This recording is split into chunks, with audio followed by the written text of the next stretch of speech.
Shalom Aleichem Sadikim. Et on est à Daf Lamed Dalet. On est à peu près à une quinzaine de lignes. Juste à côté le Tosfot Tortani, il y a Ve'af Rachav. On a vu jusqu'à maintenant qu'il y a une marloquette entre Rabbi Yehuda et Rabbi Eliezer, parce que combien les eaux sont montées en hauteur. Puisqu'ils ont été arrêtés, donc ils sont montés en hauteur. Comment expliquer la marloquette entre les deux? La Gemara va expliquer ça par la suite. Mais en tout cas, dans le monde entier, on a vu ce miracle que les Israéliens ont passé le Jourdain. Et la Gemara continue. Même Rachav, qui est la fameuse Rachav connue de Yého, Amra les Shluchei Yoshua, qui a dit aux envoyés de Yoshua, Kishamanu et Asher Ovish Hashem et Timea Yamsouf. On a entendu jusqu'à combien Akadosh Baruch Hu a asséché le Yamsouf. C'est manière, pas il a fait la traversée du Yamsouf, il a asséché le Yamsouf, comme s'il n'y avait pas de colonne de droite à gauche. Bektiv, et c'est marqué Benishma Vayamas Levavenu Velo Kamaod. Et Kavichol, notre cœur ne s'est pas, n'a pas pu remonter, n'a pas pu se reprendre Kavichol. Maintenant, ce qui voudrait dire ici aussi, que Vayamas, cette peur-là qu'ils ont eue, Vayamas levavenu ruach mipnei Hashem lokechem, velo kamaod ruach ba'ish mipnechem, et que personne n'a la force encore de se révolter contre vous. Maintenant, on parle ici de Yamsouf, on ne parle pas a priori du Yarden. On ne parle pas du Yarden. Il semble-t-il qu'il faut faire Kanéré si de Yamsouf ils ont eu peur, donc Kanéré ils ont eu peur aussi du Yarden. Continuons. Maintenant, au Damba Yarden, on continue à la dracha là-bas, que pendant qu'ils étaient encore dans le Yarden, les Kohanim, à Marlaim Yoshua, de où Al-Ma'atem Ovrim. Ça c'est pour quelle raison vous passez le Yarden quand vous faites un tel miracle. Al-Menat Shetorishu et Yoshve Haaretz. Pour le but que vous puissiez hériter, c'est d'en conquérir la terre d'Israël. Comme c'est marqué, vous hériterez tous les habitants d'Israël de l'époque. De devant vous. Si vous faites ce travail-là de nettoyer la terre de ses habitants pour pouvoir s'installer, tant mieux. Sinon, Baim Ma'im Beshotfim Oteichem. On va marquer Oteichem, il y a un Yud ici en plus. Viendra les eaux et vous inondera, vous remplira, vous recouvrera. Maï Oteichem, et la Oti Ve'etchem. Et moi, Yoshua, et vous, Chad Shalom, vous risquez tous de partir inondés, noyés, si on ne passe pas dans le but de conquérir Israël. Comme dans Sota, l'eau était le moyen de contrôler est-ce que la femme elle était sérieuse ou pas, le Yarden était un moyen de contrôler est-ce que les Israéliens avaient l'intention de conquérir Israël ou pas. Sinon, à ce moment-là, Chad Shalom, ils risquent tous de se faire inonder sur place. Alors, au Damba Yarden, pendant qu'ils étaient encore en plein milieu du Yarden, Amar lahem Yoshua, Rimu lachem ish, even achad al shechmo, que chacun prend une pierre sur son épaule, les mispar shifté Israël, au nombre des Israël, donc ça veut dire 12 pierres. Bektiv, et c'est marqué les mantiezot hot, bekir bechem, pour que ça soit une preuve parmi vous, qui shalom benchem machar. Lorsque vos enfants vous poseront les questions, les morts maha anavim avanim aele, que veulent dire ces pierres-là? Maintenant, ces 12 pierres-là, ils vont les mettre au milieu du Jourdain. D'accord? On va voir, il y a deux types de pierres qu'ils vont prendre. Les premières pierres qu'ils prennent de l'autre côté du Jourdain, ils vont les poser dans le Jourdain, qui sont des pierres d'ailleurs, on va voir tout à l'heure, qui sont assez énormes. Et par contre, de là-bas, on va voir qu'encore deux autres pierres qu'on va prendre. Donc, Kishalchum macha, les morts maha avanim aele lachem. Siman, vous lui répondrez, Siman l'avanim, Shabru, Avot, et Tayarden. Ce sera un siman aux enfants que les Israël ont traversé le Jourdain. Par contre, au Damba Yarden, pendant qu'ils étaient encore dans le Jourdain, Amar lahem Yoshua, Sulachem mizeh mitoch hayarden. Imatzav ragla kohanim. Reprenez dessous les pieds des kohanim encore Shneim Asar avanim, 12 autres pierres. Donc il y a les 12 pierres premières qu'ils ont prises de l'autre côté du Jourdain, qu'ils ont posées dans le Jourdain, et les 12 autres pierres qu'ils ont prises du Jourdain eux-mêmes, vous les ferez traverser le Jourdain, et vous les poserez dans le campement que vous donnerez là-bas cette nuit. La Gemara demande, Yachol, Bechol Malon ou Malon, et puis aussi dans tous les déplacements qu'ils auront, ils devront prendre leurs pierres avec eux, ces 12 pierres-là, les prendre avec eux. Que l'endroit où vous allez dormir cette nuit-là, qui est à Gilgal, là-bas vous poserez les 12 pierres. Sur ces 12 pierres, on écrira aussi toute la Torah Kula. C'est-à-dire qu'ils vont les reprendre après jusqu'à Hareval, ils vont écrire sur la Torah, ils vont le remettre à Gilgal. Amar Rabbi Yehuda, Abba Tachlefa, Rabbi Lazar ben Matia, Bechania ben Chan Chinaï, tout cela ils ont dit, Amdou alotam avanim, ils se sont tenus debout sur ces pierres-là, Veshiarum, ils les ont évalués combien ils faisaient, Kol achad ve'achad, shekula ki 40 se'a, chacune a un volume de 40 se'a. 40 se'a, c'est une ama sur une hauteur de 3 amot, et si on fait un calcul, ça fait à peu près 320 litres. Un litre, les Mefarshim disent qu'on parle d'un litre d'eau, donc ça nous fait 300 kilos. Chaque pierre comme ça pesait 300 kilos, elle a été levée par chaque personne, par une personne de chaque tribu. Il a levé une pierre de 300 kilos. Une pierre par personne par tribu. Non, une par personne par tribu. D'accord? Donc, Ve'achad shekula ki 40 se'a. Ve'gmire, et on a un klal, de teuna, medale inish de katfet lita de tourne. Que Kaviachol, un homme, il arrive à lever tout seul, un tiers de ce qu'il arrive à lever si on l'aide à porter. Ça veut dire que ça veut dire que là-bas, il dit Rashi, ils étaient capables de lever 120 non, plus que ça. Si on dit que 120 CA, multiplié par 3, 120 CA. Donc ça veut dire, si je dis que 40 CA, c'est 300 kilos, ils étaient capables de lever une tonne. Presque 900 et quelques. C'est pas quelque chose de... Les Bnei Israël étaient capables de lever. Comme on verra après dans la grappe de raisin qu'on va parler tout de suite. D'accord? Mikalata mechashev le eshkol. Et là tu peux calculer le eshkol, les fameuses grappes qu'on amenait le meraglim avec eux. Chez Neymar, comme c'est marqué, Vaïseou bamot bishnaim. Ils l'ont levé avec une poutre à deux. Maintenant, on dit une poutre à deux. Une poutre, elle se porte normalement à deux. Là, pourquoi on va besoin de préciser à deux? Et là, Vaïseou bamot bishnaim. Et machma chez les marbamot, le fait qu'on a dit qu'on va prendre une poutre, et ni yoda chez bishnaim, est-ce que je ne sais pas qu'il y a déjà deux personnes? Matamou lomar bishnaim, pourquoi vous avez dit bishnaim, veut dire bishtemotot.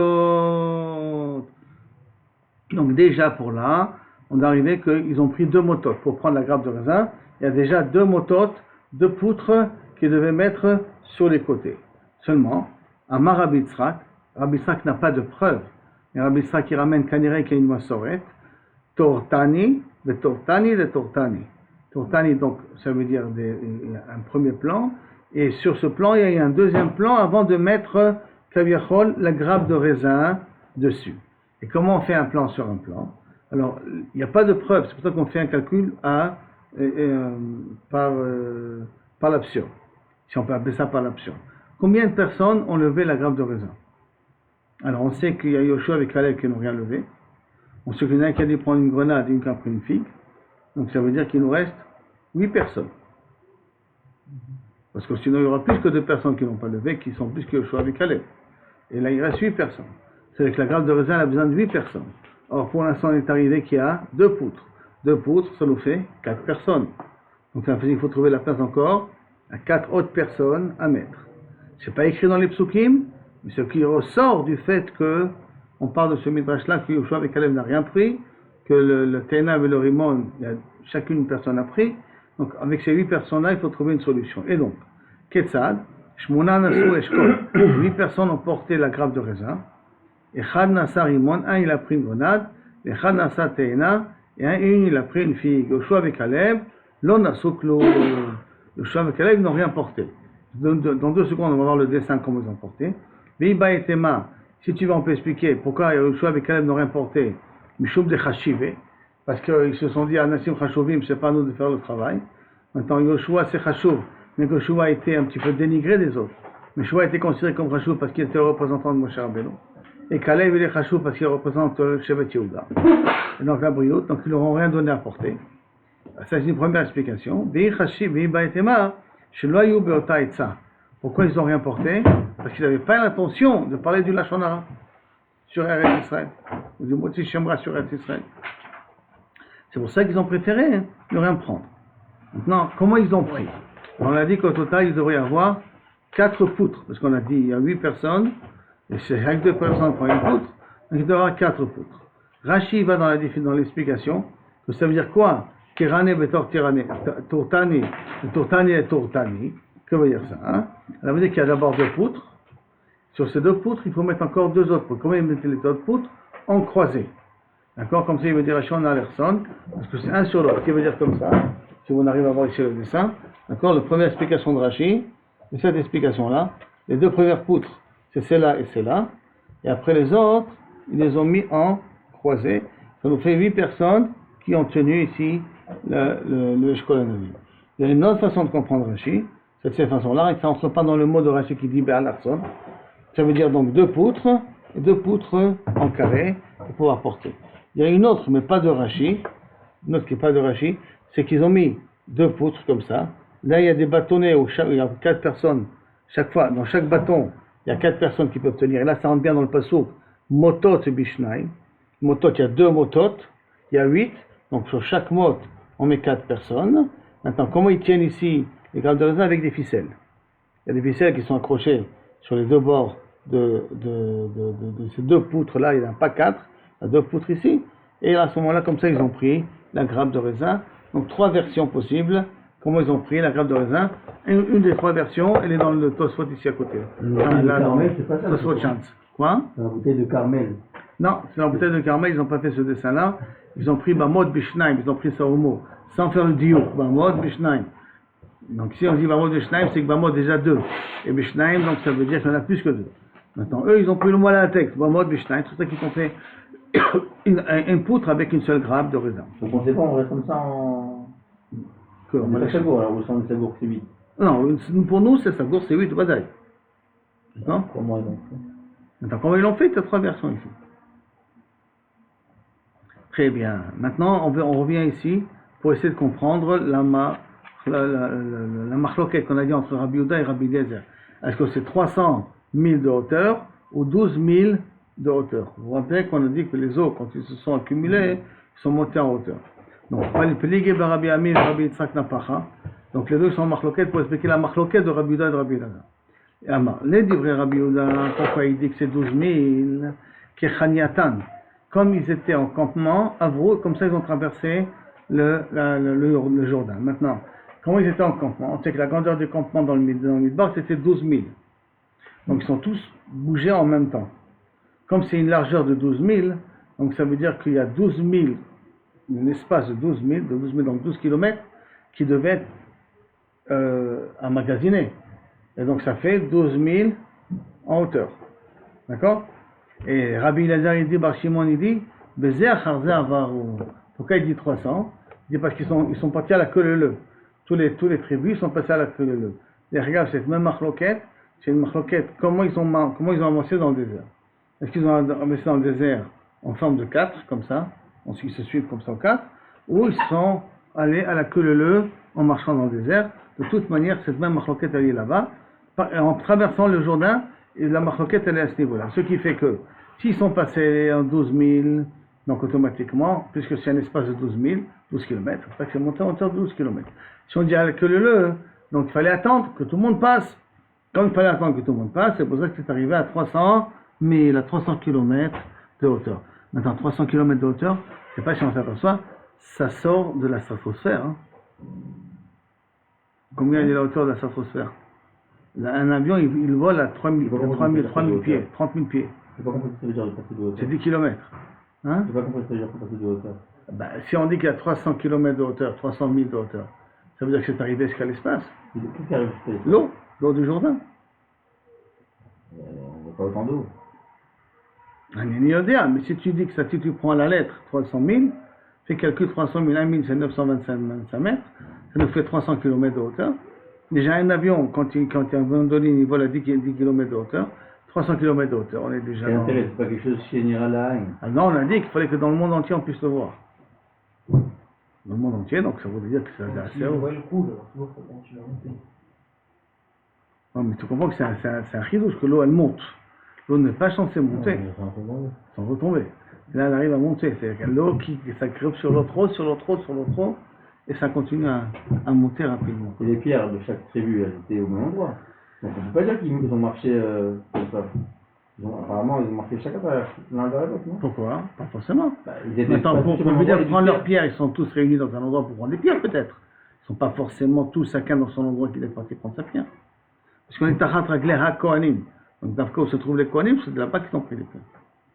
Bien que les kohanim étaient presque en pesanteur, ils ne touchaient pas l'eau parce qu'ils ont marché sur l'eau. Quelque part. D'accord? Donc, Bézé Acharze, Chadama, Bézé Acharze, Avrou, Chadama, et un autre qui l'explique, non, Benmar, aussi bien après Abiuda que d'après Abézé, qui est Chaniatan.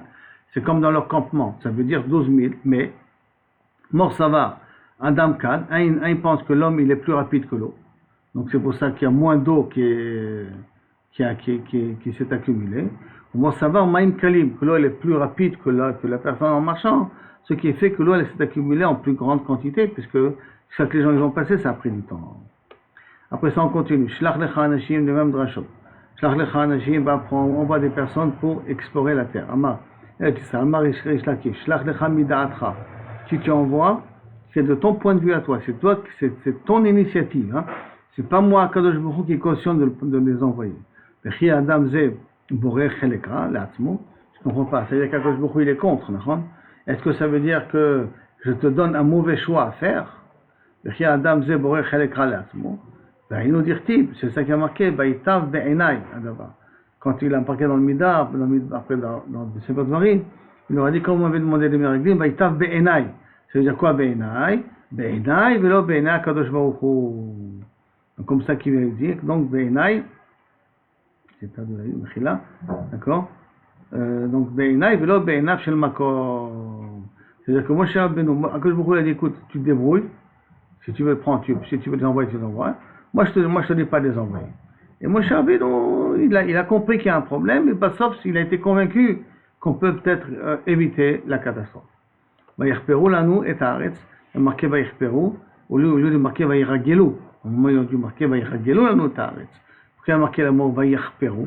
Vayirperu, c'est creuser. Mais l'Arperu, ça veut dire, Chipouille, c'est dans le sens d'une honte. Je me cache quelque part. Les trapotes, c'est se cacher de quelque part. Pour la notaire, ça m'a raviré à Baraba. Meraglim, l'onit kavno, là, les boshta chez l'Eretz Israël.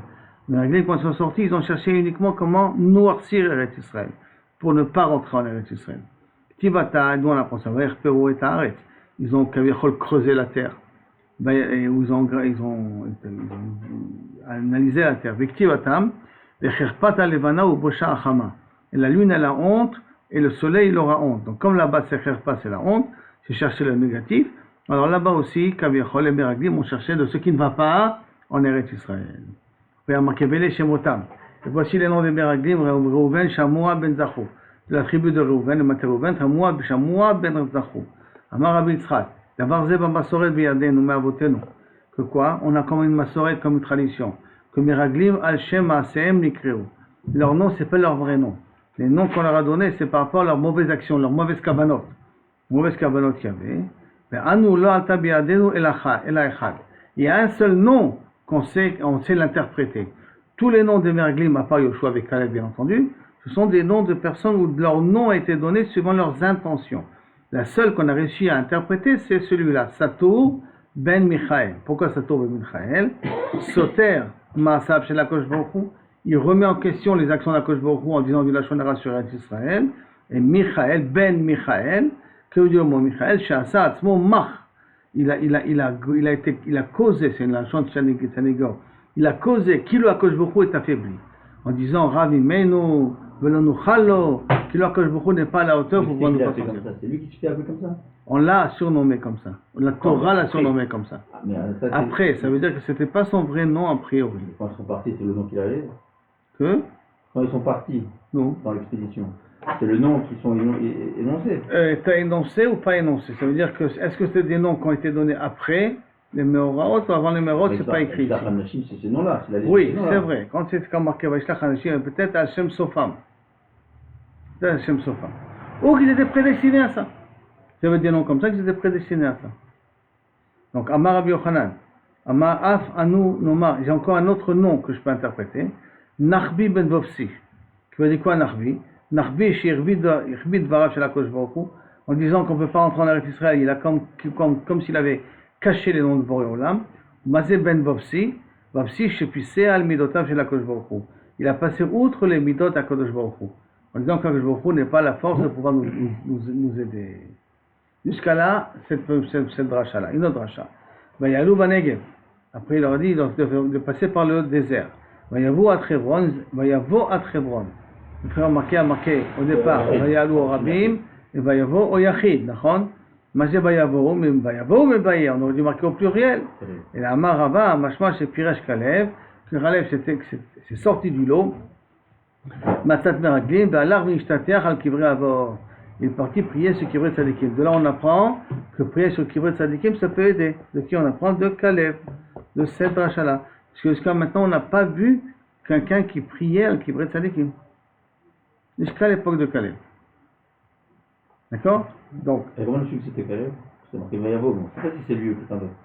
Après, tu sais dans Yoshua que Yoshua lui donne le Hebron, comme celui a été promis. Maintenant, V'amarlem Abotai, Bikshu Alay Rachamim, mes ancêtres, si vous voulez prier pour moi, chez Natzel Massat Meraglim, que j'arrive à ne pas tomber dans le panneau des Meraglim, ça veut dire que le problème des Meraglim était déjà ressenti. Donc ça veut dire que déjà il sentait, ça commençait à sentir le moisi, quoi. Non, il avait prié pour eux, il a prié que pour lui. Non, il a prié que pour Yoshua. Oui, il a prié pour lui-même, c'est vrai. Même Moshe Rabbeinu. Et Yoshua, mais qu'est-ce qu'il y a marqué avec Yoshua? Yoshua, Kor Bikesh Moshe Rabbeinu Avrachamim. Moshe a déjà prié pour Yoshua, c'est des marques. Vaikra Moshe le Yoshua Benoun Yehoshua. Qui veut dire quoi? Yehoshua. Ya Yoshia, Tram Matzat Meraglim. Donc ça veut dire que Moshe Rabbeinu s'attendait, parce que les Meraglim disent du Lashon Hara. Il s'attendait à ça. Et donc pour essayer de sauver Yoshua, il l'a changé. Donc pourquoi c'était important de sauver Yoshua? Parce que si Yoshua, il serait l'auteur avec les Meraglim, et il aurait pu être avec les Meraglim, parce que c'est la personne qui aurait dû vouloir que Moshe Rabbeinu ne meure pas. Parce que tant qu'ils sont dans le désert, Moshe Rabbeinu ne peut pas mourir.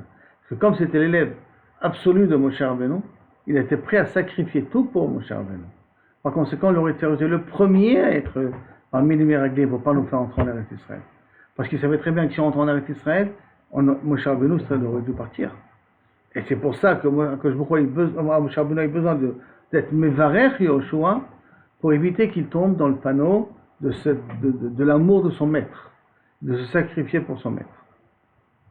Donc, je reviens ici, et donc Yoshua il n'avait pas besoin parce que Baruch Hu lui a rajouté un chien.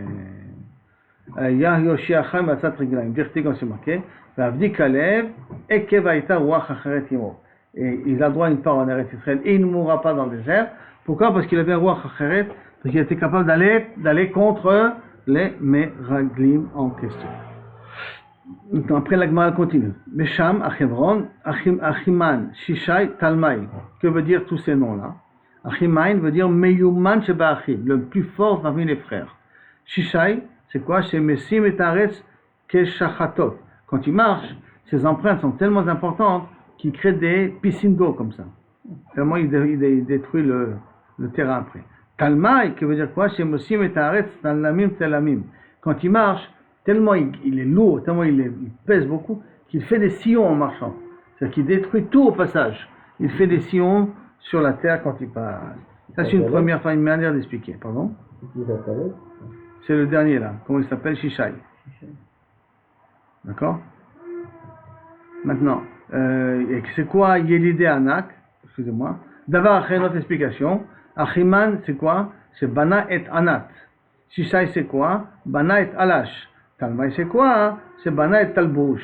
C'est trois villes qui ont été construites en parallèle de Hebron. Yelidé et Anak. Après, on a dit que c'est quoi Yelidé Anak? Les descendants de géants. Shemanikim, Chama, Bimkom, Bekomatan. C'est que le soleil, quand on les voit, ils sont tellement géants. Quand on voit le soleil, on a l'impression que le soleil, c'est comme un pendentif pour eux. Tellement ils sont énormes que le soleil joue le rôle d'un pendentif. Quand on voit au niveau du cou le soleil, on a l'impression que le soleil est pendu dans leur cou. Maintenant, Hebron, après la Gemara dit Hebron, Sheva Shanim Nivneta. Hebron a été construit 7 ans avant. Maï Nivneta, que veut dire a été construit? Ilima Nivneta Mama, si tu veux dire qu'elle a été construite vraiment avant les autres villes. Efshar, Adam Boné Bait Livno Akatan, Kodem Livno Akadol. C'est possible que quelqu'un va construire une maison à son fils, à son petit-fils, avant de construire son grand-fils. Ce qui est a priori absurde pour Chazal, hein, bien qu'aujourd'hui on peut très bien comprendre D'abord, j'achète l'appartement, je trouve un appartement pour celui qui n'a pas les moyens, et après, je trouve un appartement pour celui qui aura les moyens potentiellement de payer. Mais néanmoins, qu'est-ce qui a marqué ça? Que Efshar Adam Boné Bait, Livno Akatan, Kodem Livno Agadol, puisque Canaan, c'est le plus petit des enfants de Ham. Donc, comment c'est possible que Ham a construit le Tzoar avant de construire les autres villes? Dirtiv Ubne Ham, Kush Mitzrayim Beknaan. Les enfants de Ham, Kush Mitzrayim Beknaan. Et là, ça veut dire quoi? Shaita Mevuna Alachat Mishiv'a Betzoar. Qu'elle était, Kaviachol, embellie par une belle floraison, 7 fois plus que Tzoar. Ça veut dire quoi?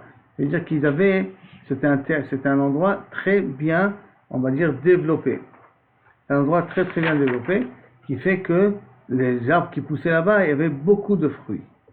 Était assez florissant. Hein. Donc, la Gemara demande, à ce moment-là, pourtant, Enecha, et la Shechevron Mevuna, elle est pleine de pérotes. À la Chad Meshiv'a, 7 fois plus que à Tzoan. Chevron, elle est 7 fois plus belle en fruits que à Tzoan. La Gemara demande comment c'est possible. Il n'y a pas plus de rochers en Chevron que dans tout le reste d'Israël. C'est pour ça que les pierres de construction, ils viennent habituellement d'où? De Chevron. Toutes ces pierres-là qu'on met sur les murs viennent de Chevron, parce que là-bas, des carrières de marbre, tu peux en trouver assez facilement. Donc comment c'est possible? Tu me dis que Tzoan, elle est plein de fruits, d'arbres fruitiers, puisque a priori il y a tellement de rochers dans les rochers, c'est dur aux arbres de fruitiers de construire, de pousser, et en plus de ça, hein, c'est un endroit qui est réservé à des kvarot, pour enterrer les gens, comme c'est marqué. Anechat Trashim, tu n'as pas des rochers, Bechol Eretz Israël, Yeter Chevron, plus à Chevron. Et c'est Mishum de Kavré Bashrichve, c'est pour ça qu'on enterrait là-bas les morts. Mais Anechat Me'ulash, Bechol Aratzot, il n'y a pas de plus beau pays que les autres pays, Yeter Meretz Mitzrayim, plus que le pays d'Égypte. Chez Nema, comme c'est marqué, qui gagne Hachem, Be'eretz Mitzrayim, comme le pari de le champ d'Hachem, comme le pays d'Égypte. C'est-à-dire qu'à l'époque, l'Égypte était très florissante. Très florissante. Il n'y a pas de ville plus développée en Égypte que Tzoan. Car les ministres s'installaient dans la ville de Tzoan. S'ils s'installaient là-bas, c'était une ville riche, une ville honorable. Malgré tout, Chevron, Mevuna, Echad, Mishiv'a, Betzoan. Et pourtant, Chevron est plus belle au niveau de ses fruits, 7 fois plus que la ville de Tzoan. Tzoan, c'est le top du monde, puisque l'Égypte, c'est le top du monde, et Tzoan, c'est le top de l'Égypte. Donc Tzoan, c'est le top du monde, et les Vedet Tamid des Rachamim. Et pourtant, ça ne gratte pas le petit doigt de pied de Chevron. Chevron, c'est hors norme déjà. Et Chevron, Trashim avait, et très chaud, est-ce que Béhémet, Chevron était plein de rochers? Pourtant il y a marqué dans Shmuel, Miketz 40 Shana, Avshalom el Amelech el Achana. Voici qu'après 40 ans, Avshalom a demandé à David Amel la possibilité d'aller se couper les cheveux à Chevron et d'amener et d'acheter, faire ses sacrifices à Chevron. Ça veut dire quoi? S'il fait à Chevron, c'est qu'il y a de très bons moutons à Chevron. S'il y a de bons moutons à Chevron, ça veut dire qu'il y a beaucoup de verdure. S'il y a beaucoup de verdure, ça veut dire qu'il y a beaucoup de rochers. Alors comment tu me dis que Chevron est plein de rochers? Ah, on voit que Avshalom il veut spécifiquement aller à Chevron pour aller acheter là-bas des moutons, pour les amener en sacrifice. Et là, Amar Ravavia, Beitima Ravabachana, Shalach Leavi Kvasim et Chevron, il est parti prendre des Kvasim de Chevron, ça veut dire que ce sont des Kvasim qui sont bien gras, bien honorables. Petania, et en plus de ça, marqué Elim et Moab et Kvasim et Chevron, les boucs qu'on amène de Moab, et les Kvasim, ça on les amène d'Afka de Chevron. Donc Chevron, ça veut dire c'est un terrain qui est, semblerait-il, florissant, puisque si les moutons ils sont bien gras, c'est qu'ils ont de quoi manger. D'accord? Et la réponse la Gemara à Miné, de l'endroit que tu m'as posé la question, là-bas tu as la réponse aussi. Aïde de Kalisha, c'est vrai que la terre, elle est dure, elle est pleine de rochers, donc elle n'est pas très utilisable. Aval Avda Ra'aya. Mais par contre, comme personne ne plante là-bas ni des arbres, ni des potagers, alors à ce moment-là, elle laisse pousser des herbes. Donc les herbes ont un terrain batoul, un terrain neutre pour pouvoir grandir, sans avoir des empêchements avec des plantations humaines. Parce que justement, on ne peut pas les planter là-bas, ce qui fait que ça donne là des herbes grasses, des chamen kinyana, et donc grâce à ces herbes grasses-là, ça donne aux moutons la possibilité d'être bien gras. Et c'est ça que voulait amener avec lui Absalom. Après, il y a marqué, Vayashuvu mitur haaretz. Ils sont revenus de l'exploration de la terre. Comment il y a marqué Vayilechu, Vayavo. Ils sont partis, ils sont revenus. Amar Rabbi Yochanan Mishum Rabbi Shimon ben Yochai, Makish Alechale Belebia. Il y a un kesh entre le moment où ils sont partis et le moment où ils sont revenus. Ma'abia be'etzara, comme ils sont venus avec une mauvaise intention, quand ils sont revenus avec une mauvaise intention, Avalicha be'etzara, même quand ils sont partis, ils avaient une mauvaise intention. Ça veut dire que dès le départ qu'ils ont quitté Moshe Rabbeinu, déjà ils commençaient à fomenter comment ils vont essayer de dire du Lashon Hara pour ne pas rentrer justement en Eretz Israël. Donc ce qui les a amenés automatiquement à chercher rien que tout ce qui est négatif. Parce que pour pouvoir dire du mal, il faut chercher le négatif. Donc ils sont partis dans le but de chercher le négatif, comme il y a marqué à Bach-Kherpa, Yarpero et Ares, de chercher d'Afka les choses qui ne marchent pas. Donc en fin de compte, qu'est-ce qu'on a vu là maintenant? On a vu d'abord l'idée que même Rachav était conscient de la puissance des d'Israël. Après cela, on a vu que il y a deux fois 12 pierres qui ont été prises. Les 12 premières pierres ont été mises au milieu du Yarden. Siman, pour que si les enfants posent des questions, d'où on vient, qu'est-ce qu'on a eu, quelle est notre histoire, on lui dit, tu vois ces pierres-là, parce que là on a fait la traversée du Jourdain, et les eaux sont venues à des hauteurs énormes. Deuxièmement, on a vu qu'il y a d'autres pierres qui ont été prises de là-bas et qui ont été amenées à Gilgal et qui ont été posées à Gilgal, d'où là-bas on écrira toute la Torah Kula. Maintenant, ces pierres-là, d'accord, on a déjà calculé leur mesure, il en sort qu'une pierre compte 320 kilos. Pourquoi 40 CA?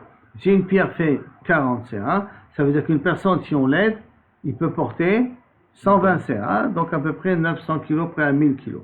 Ce qui fait qu'on est arrivé après à l'explication de comment ils ont pris la grappe de raisin.